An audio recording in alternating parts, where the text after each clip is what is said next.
Hi, I'm Anna Marie Cox. Welcome to With Friends Like These, the first episode. I started this show because in my own life, I think like a lot of us, I found that people who I knew and cared about and in fact loved had some pretty specific and pretty significant differences from me that we'd just been able to not talk about. We'd been able to kind of just focus on the turkey at Thanksgiving and talk about football. And even if the football conversations got kind of animated, it was all understood to be within the realm of differences we can tolerate. Although college football, sometimes hard for me, with Baylor specifically. But this election revealed some pretty significant fault lines. And it also revealed to me that it was almost impossible to have conversations with the people I loved about these fault lines. I think that's because when we talk to people we love, it's never just about the topic at hand. It's also about our love for them and their love for us and whether or not we feel secure in it. So weirdly, my idea was I'm not going to talk to them, although maybe that'll happen eventually, but I am going to talk to people I disagree with and people maybe you disagree with. And I'm going to try and listen and hope they listen to me and see where that gets us. I don't have a specific goal. I just have an idea that this is the way forward. So we're going to start with Pastor Christopher Jackson, who's a guy that I met via Twitter, like so many of us meet in the media world. He's a pastor from Wisconsin. He ministers to two rural counties, Door County and Kewaunee County. And we'll talk about how they went for Trump after voting for Obama twice in one county and Obama and Romney just by a hair in 2012 in another county. And I'm also going to talk to my colleague Jamil Smith just about the news of the week. Welcome to the first show. Thanks for listening. So, welcome, Pastor Christopher Jackson, to the show. Thank you very much. Glad to be on. So, you're a pastor in Wisconsin, Door County and Kewaunee County, is that correct? Yeah, that's right. So I serve two churches. One is in northern Kewaunee County. The other is in southern Door County. Both these communities are about 35 miles northeast of Green Bay, Wisconsin. And let's just tell the story about how it came to be that you and I are talking, because I think that might set up our conversation better than anything else, which is that in the immediate aftermath of the election, a lot of people had questions, right? And there was a lot of conversation on Twitter about how this happened, right? Like this took so many people by surprise. And you came across my Twitter feed because there was a little bit of a debate happening about whether or not Trump had snowed these people in the Midwest. I think that was the gist of it, right? Yeah. The idea that they were rubes and he'd suckered them because he doesn't actually represent their values. That was the centerpiece of that argument about how they were snowed, was that Trump is a bad guy with bad motives and bad values, and he sold himself to these good Midwesterners, and they got taken. Yeah, my comment, more or less, is that they had their eyes wide open. They pretty well understood who he was. Almost everybody I spoke with in my two counties, and in my two counties that I served did go for Trump. Almost everybody I spoke with did not particularly like him. Now, they didn't like Hillary Clinton either. There was quite a bit of personal turmoil that a lot of people had. Which of in their opinion, which of these two bad options do I choose? And that was actually the nub of the argument that interested me. And I actually agree with you that these people were not snowed, that they went into the voting booth with their eyes wide open to choose someone that in your conversations with your congregants, they had told you, they're aware that he's not a good guy. Oh, yeah. Yeah. Right. And so now we get to the big question.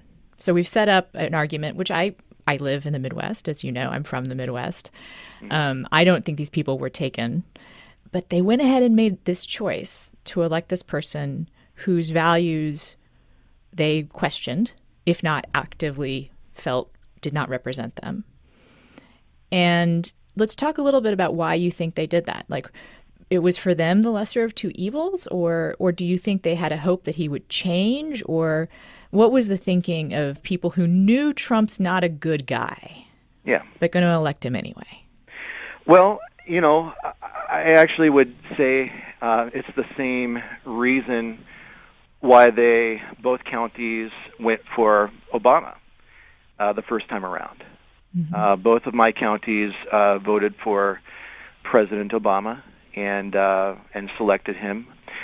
And actually by pretty high margins the first time around. 11 points in Kewanee, 16 points in Dorr. And in fact, even though Kewanee wound up going for Romney in 2012, it was only by 5 points. Yeah, so it wasn't pretty particularly close. A wide margin. Yeah. But then it went to Trump in 2016, 28 points. Right, yeah. So in a sense, what I think that Trump did is, in a sense, he kind of did what Obama appealed to for them, except in some ways in a more, bombastic or sort of loud way. I think that people have a sense that things are not going particularly great for, our communities and communities like ours. And there's a sense that things need to change. And this was Obama's really, battle cry, especially his first time around. We need change. And so I believe that resonated with them. And, this was, Trump's cry as well, that, Clinton is status quo. She's going to continue things in the same track as they've been going, which continue to have not been great for us, over the Obama years. And so the appeal was, I'm a change candidate. I'm going to shake things up. And then he spoke specifically to concerns that my people have. As I said, most of my people are blue-collar, white, working-class people. They work in the agricultural sector. They work in the manufacturing sector, service sector, and there was a sense that he at least he maybe not have the firmest plans in place, but he did talk about the necessity of bringing back factories and manufacturing and building up that sector again. And I think that the general call for change, including the call for revitalizing industries that my people are involved in, was a very, very powerful message for them. And I want to be very clear that the fact that they went for Obama, the first time around, I think precludes what I think is a common answer that people just sort of resort to when it comes to discussing, the white working class and their support of Trump, and that it was a racially motivated vote. Okay, so now we're getting into the real sort of nitty-gritty here. Yeah. Because I'm going to agree with you, and again, this is something I think that I full-heartedly agree, that this is not a choice. The choice that they made for Trump was not something that they made with hate in their hearts for people who were different than them. I agree with you. I agree that no one, or very few, I can't know their hearts really, but I don't see this as being animated by a particular racial, definitely not conscious racial antipathy. But I do want to ask you a question about this, which is that, and this is something that you and I discussed briefly before, which is that the thing that I have trouble with their selection of Trump, even though he's a bad guy, is that they saw his bad behavior and thought, but he'll do good things for me. Like, that was basically the logic? Well, I think it was more about he'll do good things for our communities and for our families. Right. Which basically, to make these places work, comes down to jobs and paying jobs. Right. And I guess the part where I feel like race has to come in is that if they were focused on Trump's promise of doing good things for their community. And I'll take it out of like the personal, like avarice area. I didn't mean to imply like they were thinking purely of personal gain. But because they were thinking of it in terms of like Trump will do good things for my community, which is, I looked up, 97% white, they were able to kind of ignore the stuff he said or not take seriously the stuff he said that raised, alarm bells for people that were thinking, or people who were people of color. Yeah. And I think that probably in some ways that's perhaps a fair estimation, though I'd like to kind of turn that in a different sort of way to help explain why that might be. Mm-hmm. Okay. So I think that what it really comes down to is the peculiar virtues of these communities and communities like them, which in a sense sort of cause that, what you kind of talked about to happen. Okay, so I think that if you were to really boil down, kind of the core values of my communities and many communities across the country like them, mm-hmm. It's about family, it's about local community, local place. And then as well, there's a like a tertiary concern, and I do think that this plays into this. Also, a desire to kind of be a part of something big and something bigger than themselves, mm-hmm. as individuals in a way. Okay, so in any case, when it comes to that, that's a beautiful thing. This care and concern for family.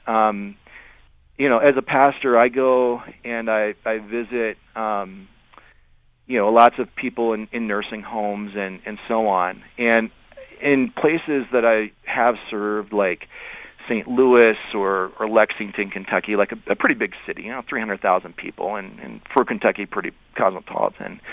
I've been honestly, shocked at the way that people take care of their elders in places like this. I mean, just filthy homes and kind of neglected and so on. I've never seen anybody, the seniors, so well taken care of as they are here. They're held in great regard, great esteem. Likewise, local community, local place. They take care of each other. So, in other words, I've had people from Habitat for Humanity approach me and say, we cannot penetrate your community because we just don't know of any. We know there's needs down there, but you guys just kind of take care of each other and don't reach out to organizations like us. Mm-hmm. Okay, so those virtues of valuing family and local community and place are very beautiful and very powerful and really help to make places like this continue to thrive and to do well. Now, on the other side, the flip side of things is that does that lead to maybe insularity and well, sure, yeah, in group, out group kind of identification? Like if you are really in group focused, like well, and I can talk about that from a personal way. I'm not from here, mm-hmm. and even if I live here to the age of 90, I will still be an outsider. Mm-hmm. My children will still be outsiders. Really, like if my grandchildren end up growing here, maybe they'll be kind of on the inside. Okay, not to say that these people don't love me. I believe that they do, but there's a whole aspect to life here that I'm just not a part of. Right. And I don't think people are being hateful towards me, but they don't, sort of realize that the way that things work around here does have a way of maybe not taking in regard people who aren't on the inside, okay? And so the cares and the concerns of minorities and so on within the United States about the Trump presidency, would it be possible, were those not as much heard by my people? I think that there's probably a good case for that. But it's again, I don't know if it's so much a hateful thing as much as it is the working out of their peculiar virtues here. I'm not going to say this is a generous way to put it, because I think it's actually true.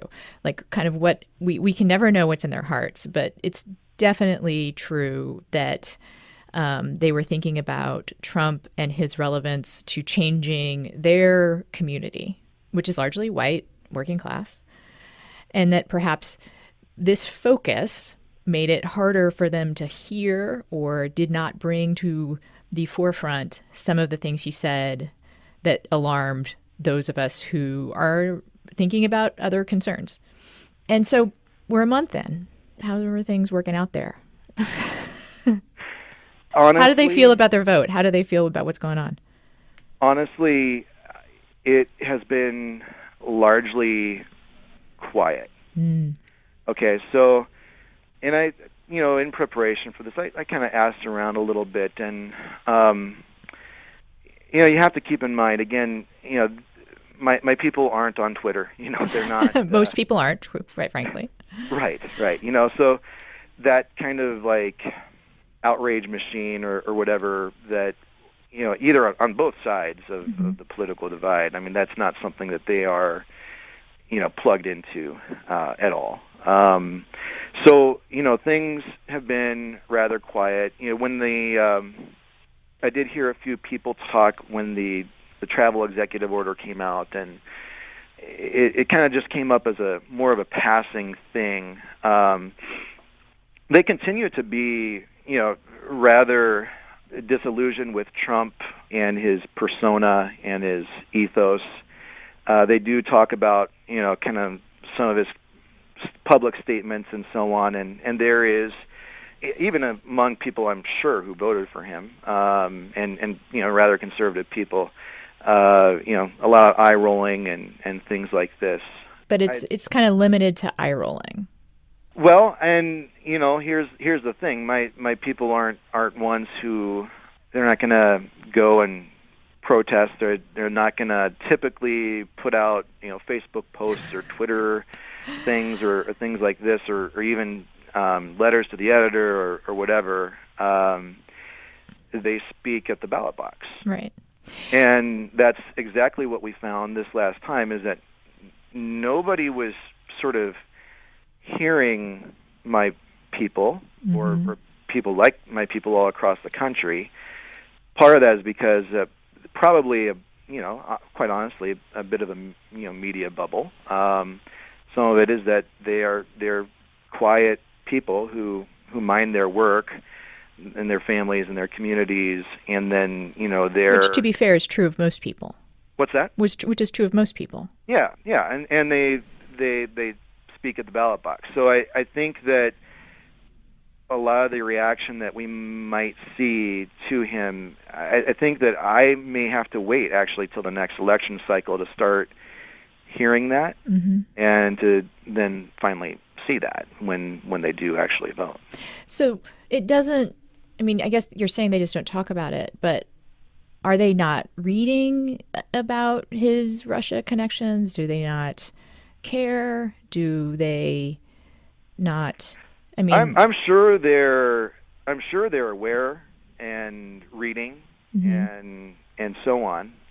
We were part of that whole. Actually, our region was part of that whole thing that happened in Wisconsin with the where basically he was rejected here in the primary, and our region was a part of that. I mean, they, both of my counties went to Cruz, and so a lot of my people listened to the sort of conservative talk radio here in the area, which really helped to propel Cruz to the nomination here in Wisconsin. So I'm positive that they are aware of this, these sorts of things. Again, they tend to be rather quiet people who don't talk about this sort of thing publicly as much. And it was the same with Obama. When various moves were made and so on, or orders released or what have you, people didn't talk about it a whole lot. With Clinton in the with the whole email scandal, Benghazi or whatever, they're pretty quiet. So I wouldn't say that the quietness is for lack of knowledge or information. I'd say it's just kind of the way they are in general. Well, it makes them hard to hear if they're quiet. Well, that's right. Because I know it's one of your concerns is that, coastal elites aren't paying attention to these people. But, if they are not talking except at the ballot box, it is hard to hear them. And I'm just genuinely curious, like, what you think it would take for the people that you know to reject Trump, like to feel like he needs it, or at the very least to feel like he needs some kind of check on him. Well, I think in a sense they already they did in the primary. Mm-hmm. They voted against him already in the primary, and once again it was kind of. Well, but Cruz hasn't proven to be much of a check on him either. No, but certainly, they did not, go for him the first time around. Mm-hmm. I guess that what it would take is, like I said, they speak at the ballot box. I think that in 4 years it's going to take a better candidate, mm-hmm. Than Hillary Clinton, and I think that's kind of a important thing to put out there that maybe in our current conversation has gotten lost a little bit, is that Clinton in their eyes was very deficient, mm-hmm. and they're as kind of shocking as some of the things about Trump and so on, there are things that are sort of equally shocking to them about Clinton. I mean, the whole, if Hillary had kind of maybe been a little bit more like Bill when it came to the abortion issue, sort of the safe, legal, and rare kind of a thing, that might have helped a little bit. But she certainly didn't sound like that when it came to that issue to them. And this is a real big issue for my people. So rural Wisconsin farmers and factory workers were thinking about the Supreme Court? I'm not sure if the Supreme Court was as much of a big issue, as much as sort of the moral embrace of abortion that at least I feel like they saw in Clinton. It's not like, but it's not like Trump has been Trump's been, been a pro-choice most of his life. Right, that's right. So Trump was absolutely, wishy-washy on this for most of his election, but wishy-washy, I guess, is a little bit better than, kind of standing with the shout your abortion crowd or whatever. Hey, this is, I'm only telling you what, certainly. No, I know you're basically my correspondent here. Like you're being my correspondent in a way. Well, so I'm just telling you what my people, for them, Hillary Clinton was more tightly aligned, the pro-abortion forces than Trump was. Mm. And certainly seemed to be, much more. If only she'd shown a little more shame about it. I'm sorry. I know what you're trying to say. Well, at least more of an acknowledgement of kind of like the, moral concern that people have regarding it. I think that actually was sort of completely, that at least for my people, that if that was there for her, it certainly wasn't anything that they saw. Right. I think we're getting a little. This is an important issue, and I actually think it's something. It deserves further conversation, but I kind of want to get more to, what's happening in your community, because the other thing that I've been thinking about is, your community, is factory workers and farmers. And I looked up the statistics. It's just over half of them have employee insurance. Most of everyone else has Medicaid or Medicare. And, the future doesn't look great for them if the status quo remains. And it's not clear what Trump is even going to do. Especially on the issue of the economy in the Midwest. Like, do you think that what's going to happen if it doesn't get better for them? Yeah, so, honestly, and I've thought about this. I actually honestly think that there would have been a very strong possibility if Obamacare had, kind of worked particularly well for a lot of people here, that I think that Clinton would have held a stronger chance.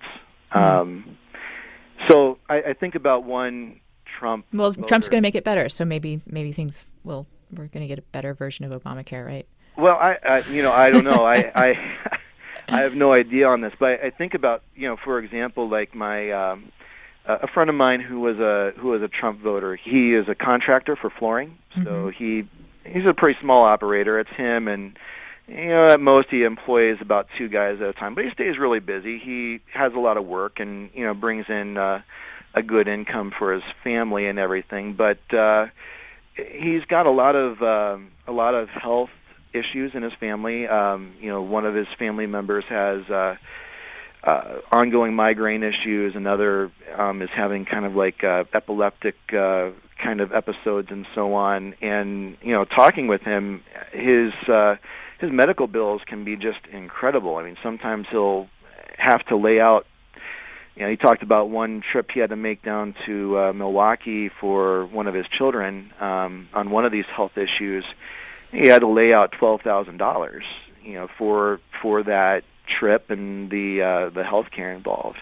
So I know that he's self-employed and all this, so it makes it a little bit different. But if Obamacare had sort of worked for him, I think that he really could have been a Clinton voter, potentially. So, yeah, I absolutely think that the health care issue, at least for my people, is a big one, a very big one.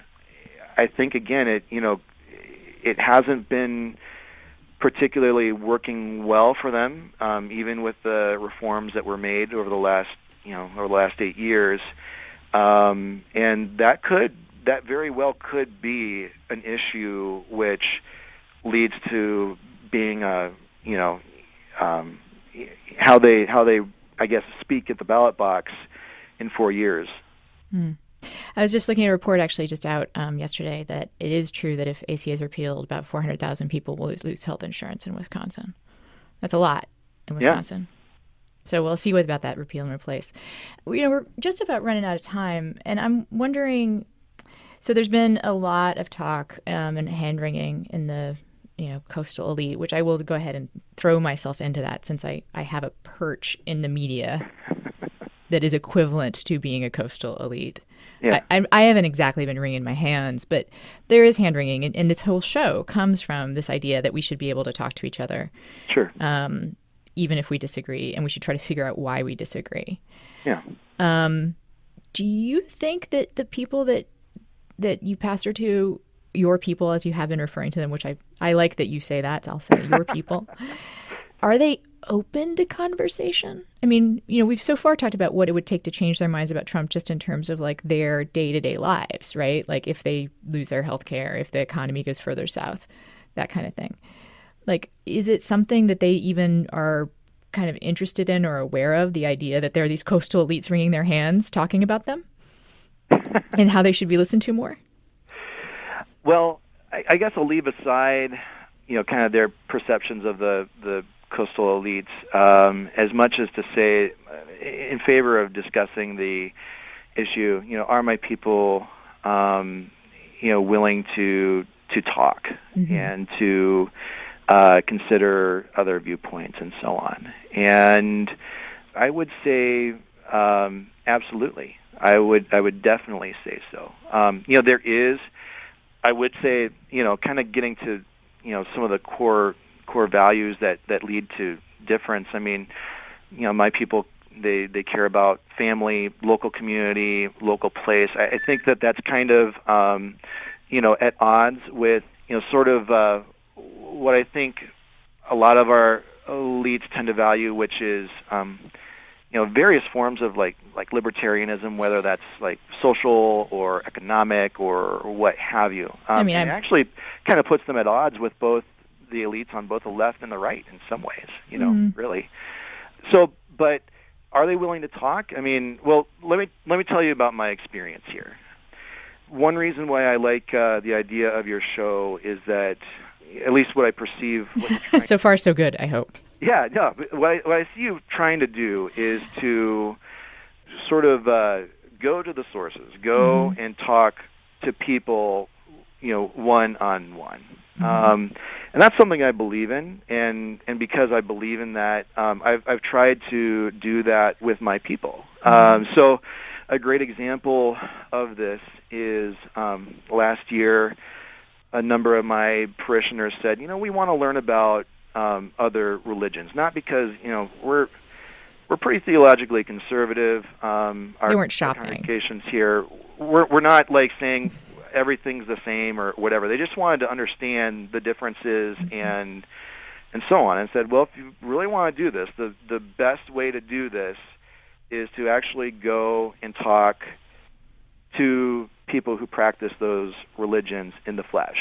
So, we did have classroom sessions, but then I took my people.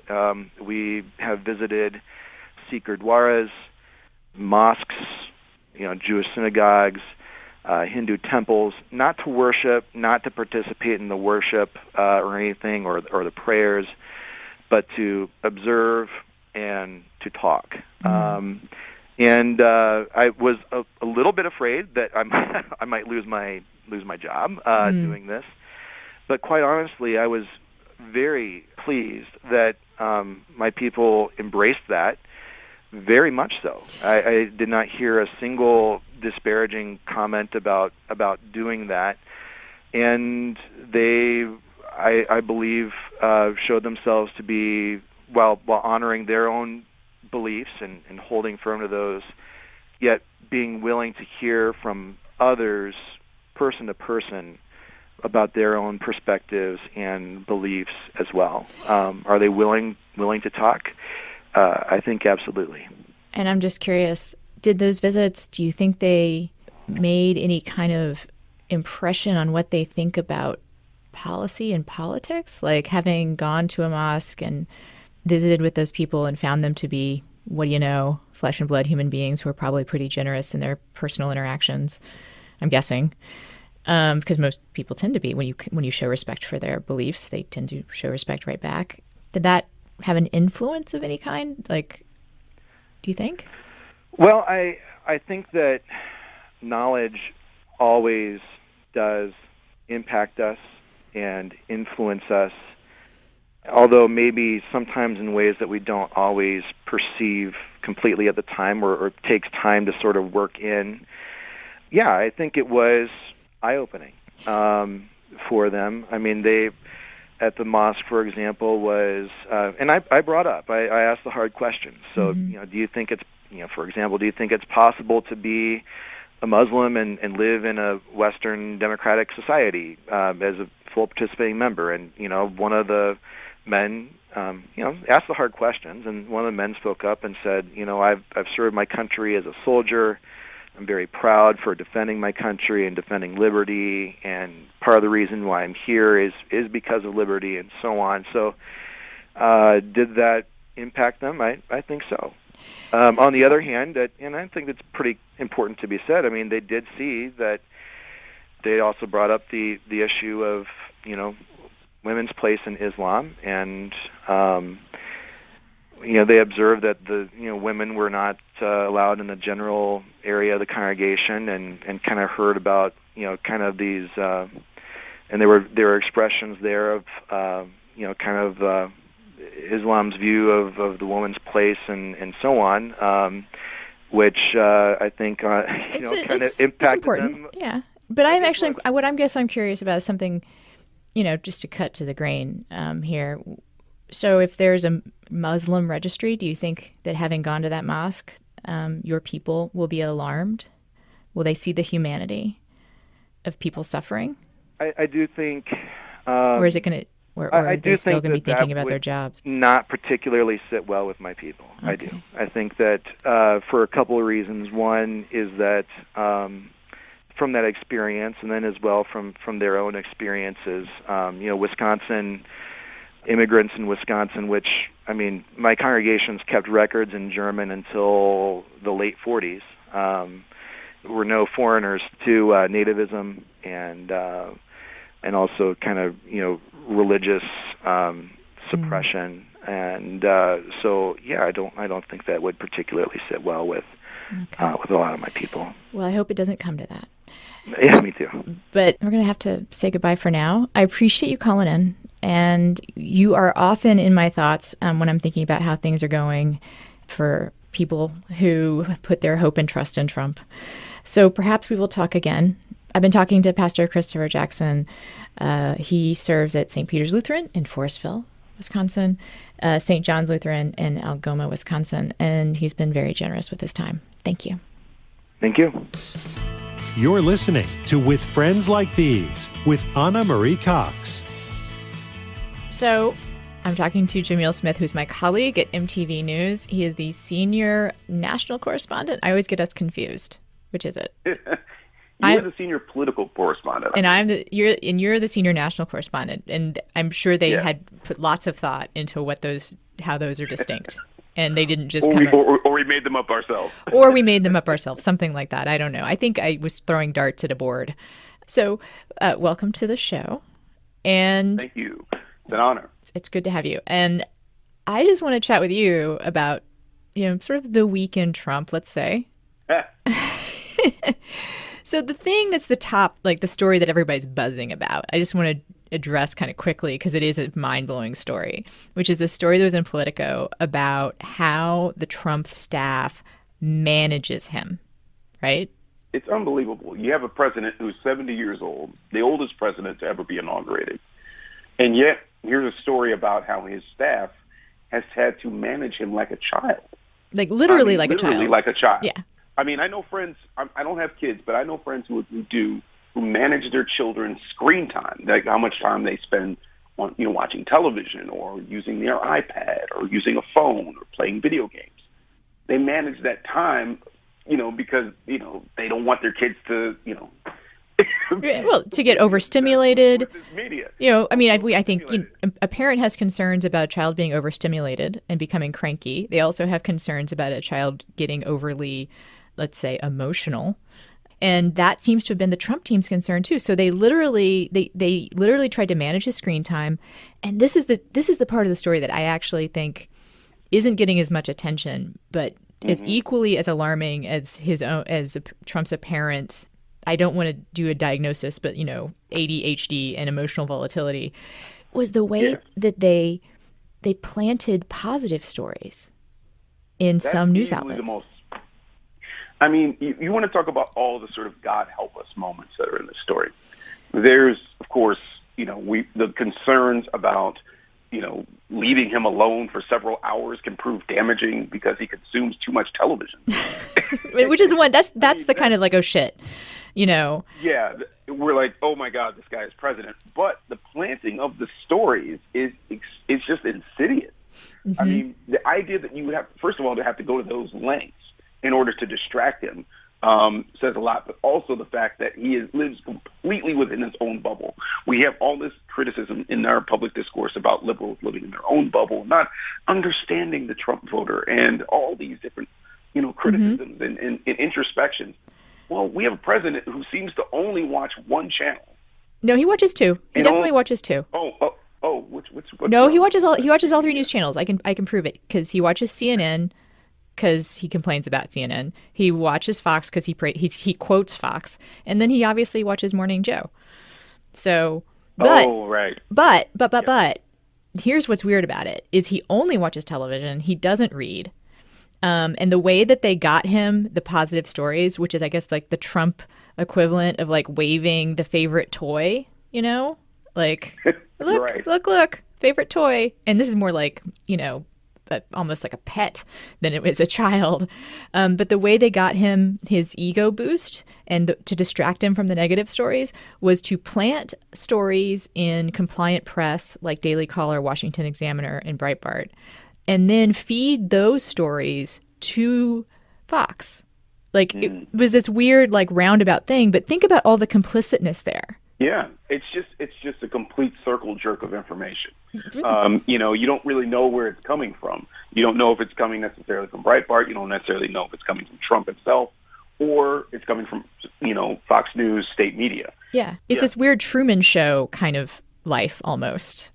Like, he thinks he's experiencing real life, but really, it's actually all incredibly stage managed.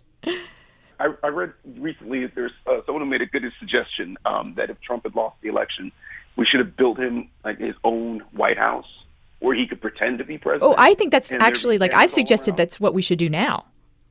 And it looks like that's actually what he's doing. Yeah. He's constructing a reality around himself that not only enables him to just believe whatever he wants to believe, that, you know, allows him to escape any kind of accountability, but also condemns his enemies, condemns the people who might offer that criticism. Right. And so when you create that kind of environment where it's not just about, you know, feeding your own ego, it's about making sure that the public is so confused about what's actually happening that you can manipulate and twist their emotions in any which way you see fit. Yeah. That to me is the more insidious goal.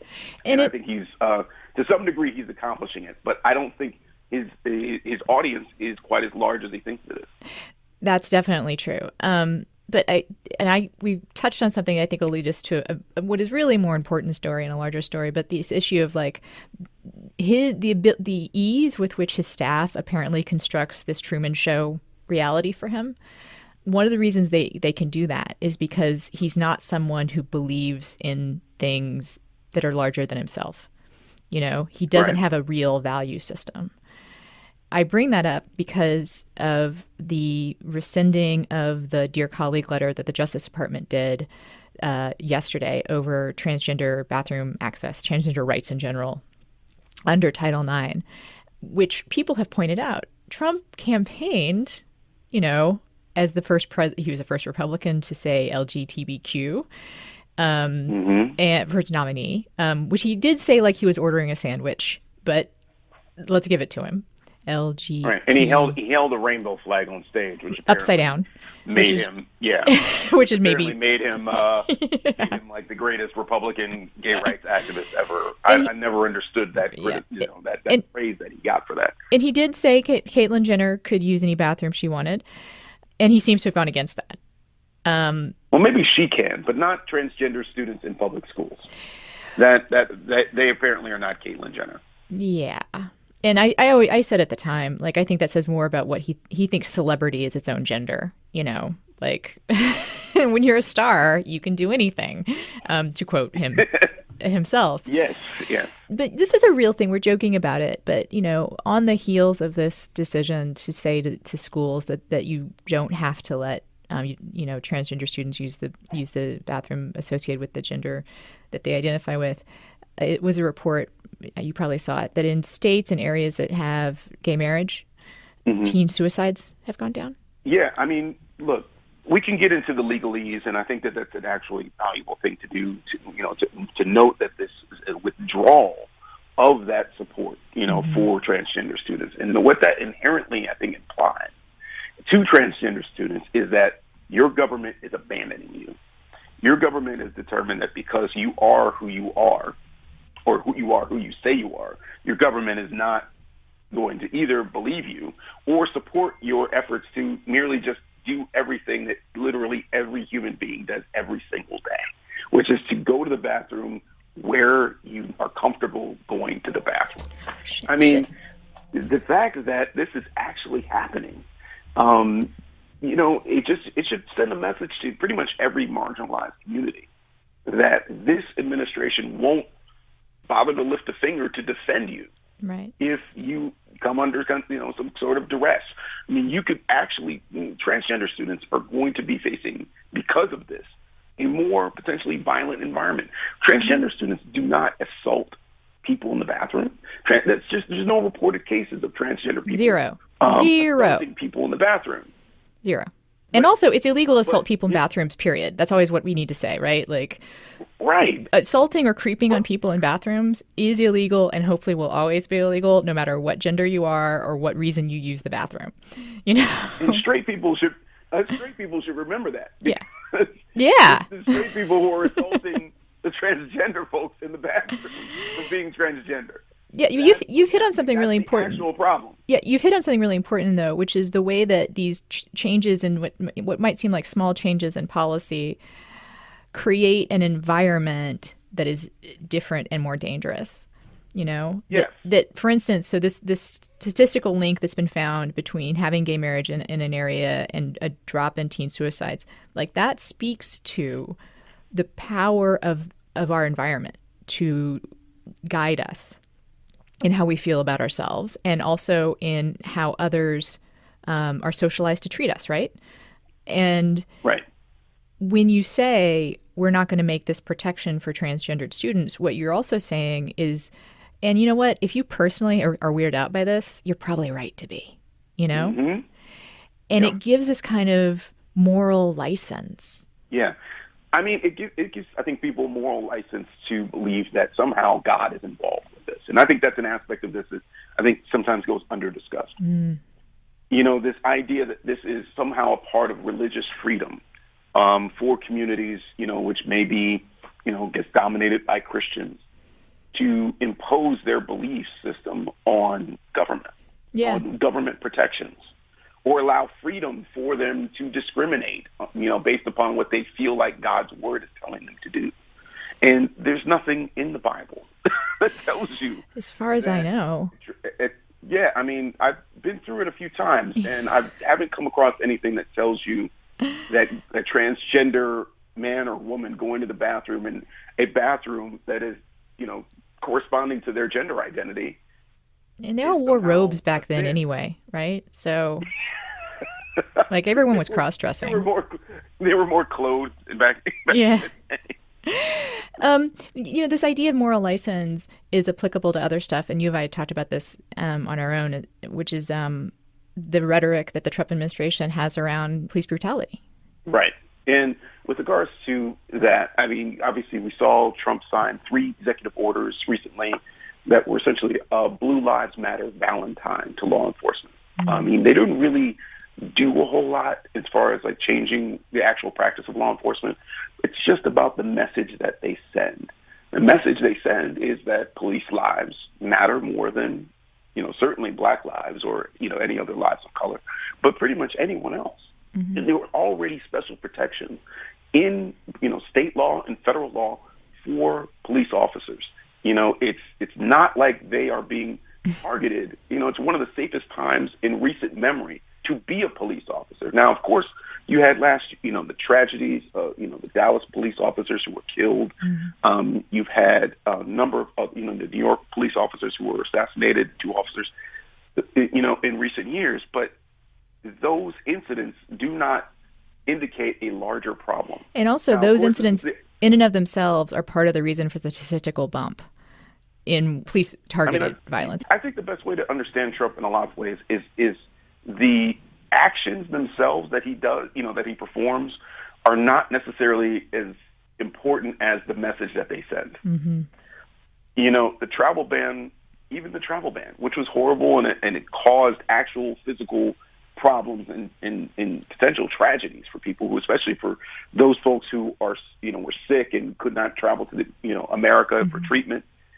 Is that those actions aren't as much the issue as the message they send. With immigration, mm-hmm. yes, there's crackdowns all over the country. ICE is acting like this, you know, deportation force that he promised. You have a woman who was, you know, in the hospital with a brain tumor, undocumented woman, The Hill reported, that was taken out of a, you know, hospital in Texas against her will. Mm. She's 26 years old and has a brain tumor. So those acts are more symbolic, I think, even as horrible as they are individually. They send a message of fear, and that is what authoritarians do. This is how authoritarians roll. And nothing he's doing is disproving the fears that we had for what he might actually, you know, do as president were he elected. It just gets easier and easier to, you know, first you crack down on immigration, then you say that police are threatened and should use whatever means necessary. You know, you also imply that transgender people are predators. You start to go down the road that does end in either, you know, registering people or rounding them up. I mean, it's not where it has to go. And I'm not saying that that's like an actual target for anyone, although I have my suspicions about Steve Bannon and Stephen Miller. But that is the road you go down. I mean, you have the famous saying, you know, first they came for this group, and I was silent. And then they came for this group, and I was silent. Then they came for me, and there was, you know, no one left to speak. Yeah. And that is what I think people really need to take into consideration, especially those of us who have privilege in this world and have a voice and have a platform. You look at what is happening at these town halls with Republicans going home and seeing that even folks in deep red America are really displeased with the Trump agenda.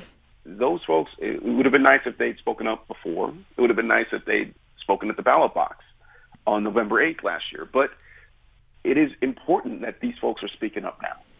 And I think we need to really, you know, take account for the fact that Americans are really, really dissatisfied with what is going on. His approval ratings in the high 30s, when normally new presidents are in the 60s at least. It's just, you know, folks are not with this.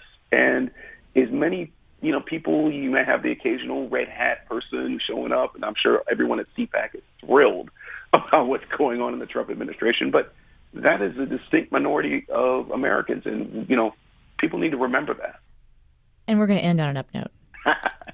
Thank you so much, Jamil, senior national correspondent at MTV, my colleague. Thanks a lot. Thanks for calling in. Thank you, my friend. You've been listening to With Friends Like These, my very first episode. I am happy to get feedback on this. You can tweet at me at Anna Marie Cox on the Twitter machine. And also you can email me with friendslikepod@gmail.com. I am interested in exploring perhaps people's personal experiences in relationships and politics and relationships. If you have a question and you want me to answer it on the air, please send a voice memo. And if you want to write it out too. That's again with friendslikepod@gmail.com. And I'll talk to you next week.